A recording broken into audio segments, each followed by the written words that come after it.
here we have 3D Mark Steel Nomad. We're gonna be running well, we already ran the test. As you can see here, the average score would be in the 1300. The best in the world would be in the 1400, 1477 to be exact.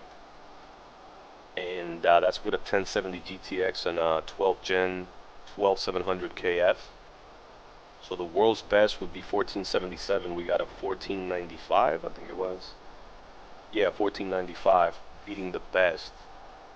I'm gonna show you what I use for that. I have two monitors, but that was with a GTX 1070 MSI and a 12700 KF. That's the version of the driver. Here's my actual specs of the whole system to produce the best score, or to beat the best score. So we have an MSI 1070, that's an 8 gig GDDR5.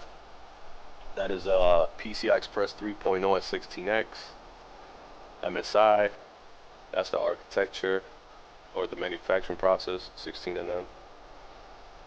Driver version. The frequency was super high because the stock is 1582-ish without boost, and I'm boosting it to 2080 plus, but the average clock was 2048, which is still pretty high. Some people get it to 2100, but that doesn't mean you're gonna get a better score because you're over pushing it, overdoing it, to the point where like it's running at strain mode and it's doing more harm than good. So the memory frequency is crazy. I'm running an extra 700 stable megahertz on the memory. Talk about hitting the silicone lottery. And I'm pretty sure I could push it more, but that's just what I got it up to without fail while I'm streaming and gaming. So 700 on the memory, 105 on the core. Everything else is maxed. Core voltage, temp, and power limit. The fan was at 75% when I ran the test. Manual, 32 gigs, DDR4 on a Tomahawk mag by MSI, the motherboard.